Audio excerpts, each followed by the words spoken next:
15 ரூபா கொடு ராஜா. நான் 50 ரூபா கொடுக்குறேன்டி, நல்ல பிள்ளைல. சாப்பிட போறீங்களா? இந்த வர ஒரு நிமிஷம். அப்போ 2 முட்டை பஜ்ஜி கொடுங்க, 10 ரூபா தான்.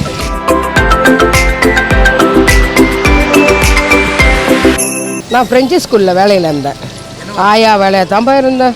ஆனால் படிக்க தெரியாது சாமி, நான் படிக்கலை. நான் வேலைக்கு போனதும் இங்கே கடை வச்சதும் ஒரே நாள். இதெல்லாம் ரெடி பண்ணி வச்சுட்டு வேலைக்கு போயிடுவேன். கடை ரெடியாக எடுத்து வைப்பாங்க எங்கள் பிள்ளைங்க. நான் வந்து கடையில் நின்று போடுவேன். அப்போ வந்து கொட்டா நாங்கள் சின்னதுலேருந்தே எங்களுக்கு தெரியும். ரொம்ப வருஷமாக வச்சுக்கிறாங்க அவங்க. எனக்கு 40 வயசு ஆகுதுன்னா அப்போ அவங்க எத்தனை வருஷமாக வச்சுக்கிறாங்க? 43 வருஷம் முடிஞ்சு 44வது வருஷத்தில் வந்திருக்கேன். நல்லா பேசுவாங்க, நல்லா போவாங்க. அப்புறம் அவங்க வேலை செஞ்ச இடம் வேறு, எல்லா பசங்களும் அங்கே தான். ஃப்ரெஞ்சுலேருந்து நிறைய பேர் வருவாங்க. சாப்பிட்றது டேஸ்ட்டாக இருக்கும். இந்த இப்போ வயசாகிடுச்சு இல்லை, கணக்கு போட்டு காசு வாங்க தெரியல. அதனால் என்னோட தங்கச்சி பிள்ளை வந்து நின்று மடித்து கொடுப்பாரு.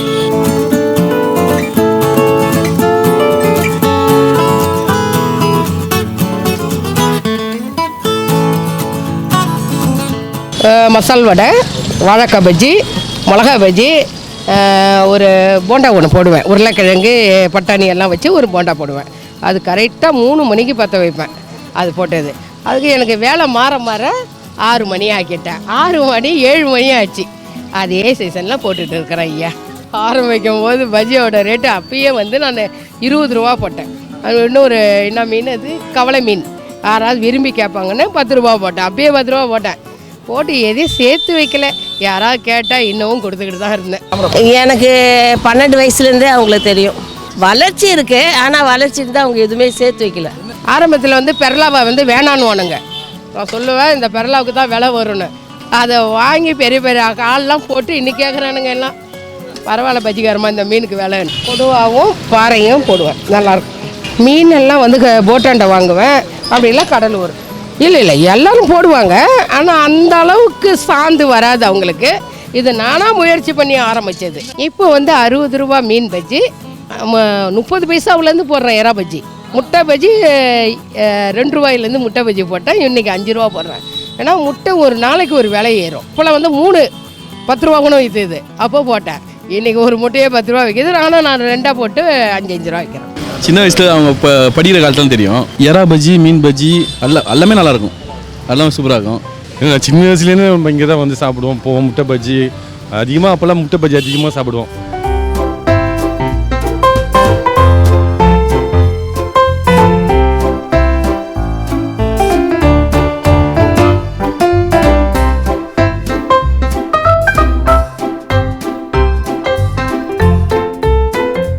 ஒன்றுமே ரகசியம். இஞ்சி பூண்டு நல்லா அரைச்சிக்கிட்டோம். அது என்ன ஒன்று, பூண்டு கம்மி பண்ணிடணும், இஞ்சி ஏற்றிடணும். அது ஏற்றி ஒரு 10 நிமிஷம் ஊறினாலே அதோட டேஸ்ட்டு வந்துடும்பா. இப்போ நம்ம இது கலர் போடணும். மைதா மாவு, அரிசி மாவு, கடல மாவு 3 ஒரு கை போட்டு ஒவ்வொன்று கரைக்க சொல்லுங்கள். சோடா மாவு இல்லைன்னா எந்த பொருளும் நல்லா இருக்காது. முக்கால் சொல்லுவா நான் சோடா மாவு போட மாட்டேன். அதெல்லாம் கிடையாது, சோடா மாவு போட்டு தான் ஆகணும். நான் வந்து காரம் போட மாட்டேன். ஏன்னா இந்த காரம் ஃபுல்லாக இதில் இறங்கிடும் தண்ணியில். அந்த காரமே போதும். பிள்ளைங்க குழந்தைங்க சாப்பிட்டாலும் பிரச்சனை இல்லை. ஒரு மாவு வந்து கம்மியாக இருந்தாலும் பொருள் நல்லா இருக்காது. இஞ்சி பூண்டு ஏன் போடுறோன்னாக்கா அதோட டேஸ்ட்டுக்கு தான். இஞ்சி பூண்டு பெருஞ்சீரகம் போடுறதெல்லாம் டேஸ்ட்டுக்கு தான், வேறு ஒன்று. நான் 1 கிலோ பூண்டுக்கு 1.5 கிலோ இஞ்சி அரைப்பேன். 10 கிலோ எறா உரிச்சா 9 கிலோ சதை தான். அந்த 9 கிலோ சதைக்கு இவ்வளோ போடணும். ஒரு 150 போடணும். 2 ஒன்றா அரைச்சிது 150 போடணும்.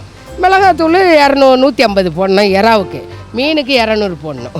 மீனுக்கு அதிகமாக போடக்கூடாது. இஞ்சி பூண்டு தீச்சல் கொடுத்துடும். அதுக்கு சுமார் ஓண்டு கையில் எடுத்து போட்டுக்க வேண்டியது தான். பிள்ளைங்க ஆரோக்கியமாக இருக்கணும்னா வீட்டிலே செய்யலாம். அது ஒவ்வொரு அம்மாங்களும் வந்து யோசனை பண்ணணும். ஒரு நாளைக்கு வீட்டில் போடணும். இப்படி போட்டால் இந்த பஜ்ஜி நல்லா இருக்கும். மனசு இருந்தால் கண்டிப்பாக முடியும்.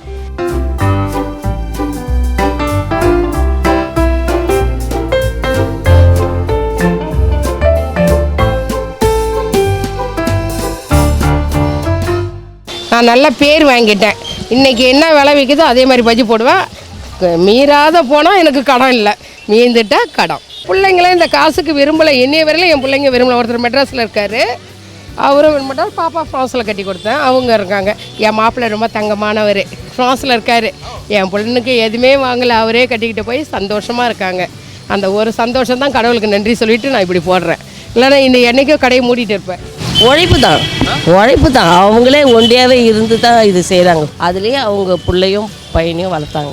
நான் ஒரு வாட்டி பார்த்தா அவங்க யூடியூப்பில் இது அவார்டு எதுவும் ஒன்று வாங்கினாங்க. 30 வருஷத்துக்கு வந்து இந்த மிஸ்ஸியை வந்து என் ஸ்கூலில் இருந்தார். எனக்கே தெரியாது, அவரை பார்த்ததும் கிடையாது.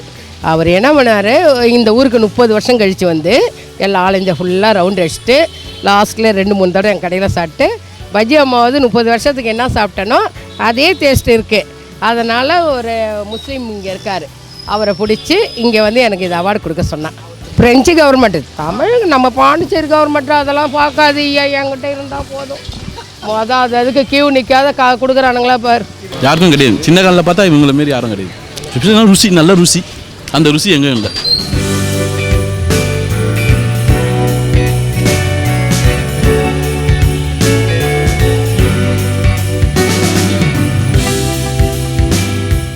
இந்த இடம் ஓனருக்கு வந்து முதல் வாடகை விட்டுருந்தார்.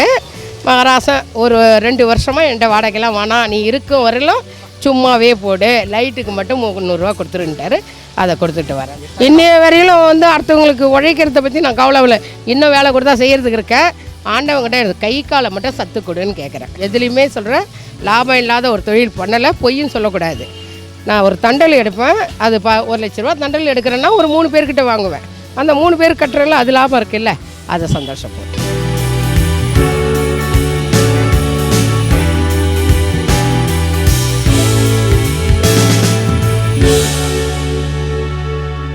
நிச்சயமாக எங்கள் ஜெயலலிதா அம்மா மட்டும்தான் இந்த தைக்கிறதுக்கு காரணம். முன்னாடி என்னோடய ஆசை பாசம் எல்லாத்துக்குமே அவங்க தான்.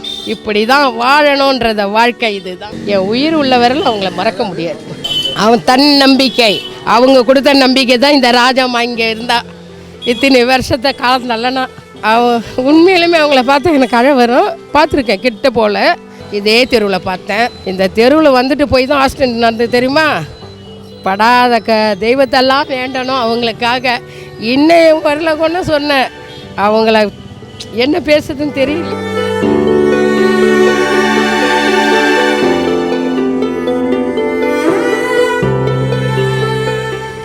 பெண்கள் நம்பிக்கையோடு வாழறது அவங்களால தான். அவங்களோட ஒவ்வொரு செயலும் எனக்கு பிடிச்சி இப்படி தான் வாழணும். அடுத்தவங்க குறைச்சி படம் எம்ஜிஆர் இவங்கள சொல்லுவாங்களா, அடுத்தவங்க கையை ஏந்தாதேன்னு, அந்த மாதிரி தெரு பெருக்கொண்டு நான் பெருக்கி என் பிள்ளைங்களை நான் வேறத்தவங்கிட்ட கை நீட்டாத அளவுக்கு வளர்த்துட்டோம். முயற்சி பண்ணோம்னா எல்லா இடத்துலையும் ஜெயிக்கலாம். சோம்பேறித்தனமாக இருந்தால் கவர்மெண்ட்டே எதிர்பார்த்துன்னு உட்காந்துருந்தா அப்படி தான் அடுத்தவனை எதிர்பார்த்து சம்பளத்தை பார்த்தா நீ 2 பேருக்கு சம்பளம் கொடு, பிள்ளைங்களும் நிம்மதியாக இருப்பாங்க. வீட்டில் பொண்டாட்டிங்களும் புருஷன் வெளியே போனவர் வரலையேன்னு கவலை இல்லாமல் இருப்பாங்க. அடுத்தவன் கையை எதிர்பார்க்காத வீட்டிலே ஒரு சின்ன கடை போட்டு இந்த ஆரம்பம் பண்ணாங்கன்னா வாழ்க்கையில் நல்லா இருக்கலாம்.